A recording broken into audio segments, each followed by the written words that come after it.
TF2 can be considered a community-based game, and this is no different with how the map pool functions. Community-made maps have been a staple of the game for a long time, and they seem like the only real game-changing content we're going to see for a while. However, a new addition is the start of more community-created game modes, with the summer update Grace Ghost with Versus Saxon Hale, and the latest Scream Fortress giving the Zombie Infection game mode. While these two are a ton of fun, we still need to appreciate the very first game that was created by the community, and the very best of the three. That's right, it's time to give player destruction the attention it deserves. Even though it has gotten a bit more exposure through the summer update, and it occasionally, pops up during the Scream Fortress update too, the player destruction game mode is still a niche not really known by newer players. So if you already know what it is, skip to the timestamp on screen so I can tell everyone else how the game mode works. Basically, player destruction is team deathmatch with extra steps. Or kill confirmed. To score points in the mode, you must collect an item from when the opponent dies, whether it be beer, fish, or the souls of the innocent. Once you accumulate these items, you must go to an objective that opens occasionally to deposit said item at said location. This objective also has a special property to it, as it can move, be a tractor beam, or be an entirely different dimension, which most Halloween player destruction maps do. One more final wrinkle that the player destruction game mode has is the team leader. If you have the most special collectible of your team, congratulations! You are now a massive target that everyone on the enemy team can see you through walls, so prepare for attacks from all angles.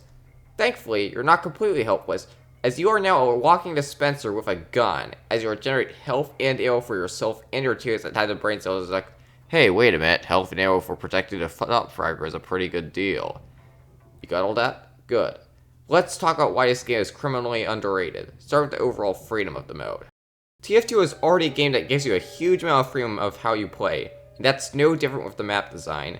TF2's maps allow a ton of flanks and unique positioning to properly express how you play.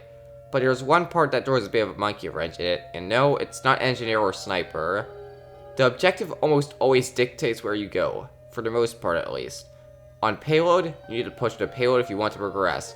Same sort of attack and defend and control points, you need to keep capturing to get to the rest of the map. The only exception is Canada Hill, which does give a lot more freedom to the player in terms of where you get to go on the map. However, in terms of real freedom, the pseudo-deathmatch modes of capture the flag and payload race have been the go-to to mess around in deathmatch playstyle. This is wild because other game modes like King of the Hill have a time limit. These two modes don't have one, so you can play forever as long as no one caps. Even then, these modes still have objectives that don't really mesh well with how people play the game, meaning that some A will try to push the boulder, cap on high tower. This is unlike player destruction, which gives the player complete freedom to just go out there and get kills, as that's the first part of playing the objective. This means there are no wrong answers on where to go or what to do before the objective shows up. Want to hang back and get some kills? Sure thing. Want to go terrorist the enemy forces and be aggressive? Go do that. You just want to assassinate high value targets and steal their items? That's also perfectly viable. The very design of this mode makes it so as long as you're getting kills, you're contributing to the team. If you are just go back to the middle of the map occasionally, or feed your entire load of items to the enemy, that also works. Speaking of the objective, I really like how it works, especially compared to other kill confirm type modes. In most kill confirm type modes, you either simply pick up the item dropped by the dead person and score, or take that item to a specific zone that's always there. This works to an extent, as a lot of people now crave that instant gratification it would like if you had to wait to score. Either that, or you'd have to put Subway surfers on the screen while you wait. However, I feel like TF2's objective is better crafted in terms of pacing. Team Deathmatch in terms of pacing is not very good, as you do get an exciting gameplay loop, but it ends up getting tiring because you're always fighting there's nothing else to do other than seek other players to kill. This is why you add map elements in specific positions to make it so you're not just running around and killing people, like objective and item pickups in an arena shooter, which TF2 uses both. However, it can also get to a point where you're just dogpiling onto objective and the same problem manifests again. With TF2, they don't balance this by adding a period where the objective isn't there, you just mess around and try to get the most kills. And eventually, the objective will open where a massive fight is sure to ensue. This is a textbook example of good pacing, as you have the slower modes eventually building to an exciting mode that has everyone getting in on. allowing enough intensity to make sure the players aren't bored, but not too much so that it burns out the players and you don't want to play for a while. Speaking of pacing, one thing I really like about player instructions is how it's just the amount of items needed to win based on the player count, to make sure the games aren't too short. It's a nice touch to make sure you're going to have a nice, well-paced game. Now, I'd like to move on to the personality of it. And oh boy, player instruction has personality. Some of you may be asking, why does personality matter? Well, the general theme of a map can make it a lot more interesting, as if you choose two similar themes over and over again, the maps will get stale. Thankfully, a lot of player instruction maps can get real creative with the themes, because the objective itself isn't immediately clear unlike in payload or control points, as you already know the objective will be a cart or a circle to stand on. With the first map, it's an alien invasion where you deposit bottles of beer into the alien spaceships because they do not respond well to it, as in, they die.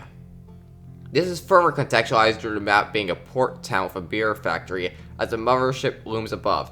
As for the geometry of the map, it's incredibly open and vertical, with tons of different flank routes making it a trait to play as highly mobile classes. To finish it off, the objective is tractor beam, which is just simply genius. It also has the funny text-to-speech guy. I like the funny text-to-speech guy. The other all-year map is Selbian, which takes the modes from fantastical to mundane, as you're just collecting fish to feed a seal at a fishing village.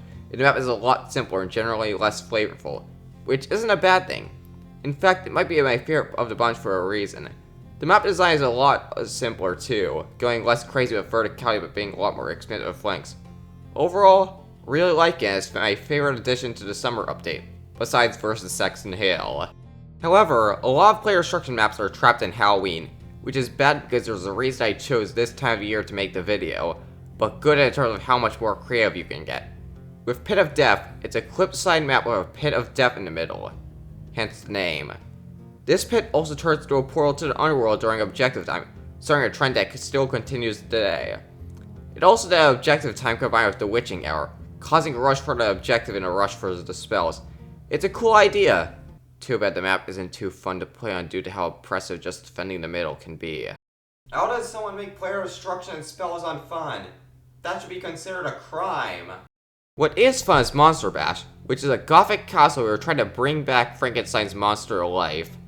The map is a lot more circular and focused on the flanks, as it all revolves around the objective. The objective in question is a platform in the middle of the map that has a barrier until it opens, which doesn't sound too cool until you realize this is the only map that does it rather than having a moving objective or an underworld objective. There's also a pit in the middle that puts you in a death run, but if you beat it, you get massive overheal, guaranteed crits for a few seconds, increased speed, and one of the super powerful spells. But that's our little secret, so don't tell your friends. Next goes Cursed Cove, which is probably the most popular player instruction map, and for good reason. It has a cool pirate theme, and it's an incredibly expansive map with high verticality. The Earlworld Arena is a lot more interesting than others, as it's designed more as a battleground rather than a place to just fulfill the objective and leave. Some may say it's too big, but honestly, I see myself using the entire map almost all the time. Farmageddon continues its trend of big player instruction maps, with some sizable flanks and a large middle area with a giant pumpkin, along with some NPCs that attack every once in a while. In this map, you collect weed color to go inside of a giant pumpkin during the objective time, which leads to a massive area with a special tile of rising acid, giving this map more unique identity, if it didn't have enough for the farm theme. To cap off the Halloween maps, we have Mansylvania, which takes place in a massive manor with a nice vampire theming, but it's that standard objective in another dimension. I can't really say too much about this map, as it's too new for me to judge. But for our last map, we have Snowville, which is about getting presents to Santa. It's a standard race to get a sawmill outside some ice, with 3 separate places to deposit some presents, which is nice and encourages going around the map more. Overall, the player instruction mode has a killer lineup of maps, with only one I really dislike. However, the best part about player instruction isn't any of the immediate core features, but rather how perfectly it fits TF2 and its roots. When Team Fortress Classic was made, it had a goal of fixing 2 inherent problems with team games. 1. Having bad teams is a bad experience. 2. Working with your team can sometimes be frustrating. The solution to the first problem was classes, as it would make sure every team could have a role to fail.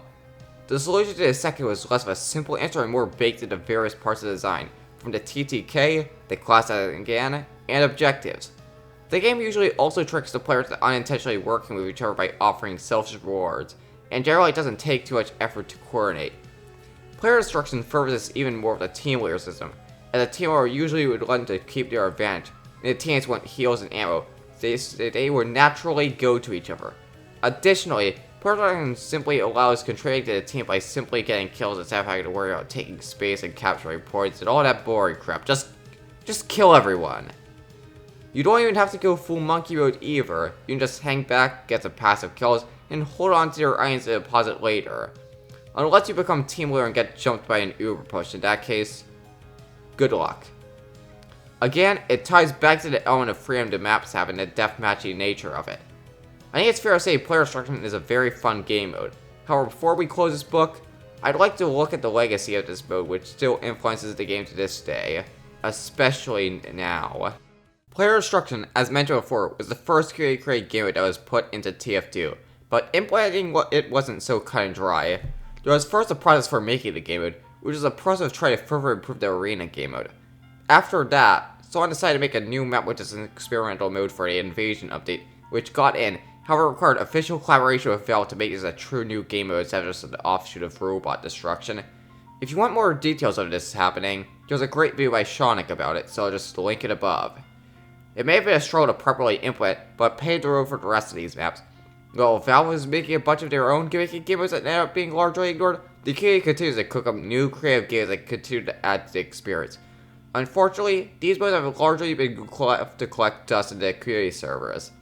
Until now. Thanks to VScript being implemented, community games with a ton of history have been added to the game one by one, Surf vs. Exit Hail, which is a great success. Zombie Infection is also neat. While I can't say it has only started this summer, I think we can all appreciate player destruction for being the primer, because one man in a small community working hard to get a single map in the game with a new mode along with it, we can now enjoy a new renaissance of community modes in TF2. Overall, player destruction is not only a great mode due to what it brings to the table in terms of player freedom and a better deathmatch experience, but what it represents in TF2's history. The only problem with it right now is that nobody plays it outside the holidays, but that's more because it's buried within the alternate game mode tabs rather than the quality. But hey, Valve added a tab for the workshop page dedicated to just player destruction, so hopefully we'll get new maps in the future. And who knows, it might just be enough so it can have its own dedicated game mode tab. Thanks for watching, tell what you think, and subscribe if you want to see the next video. I'll see you next time.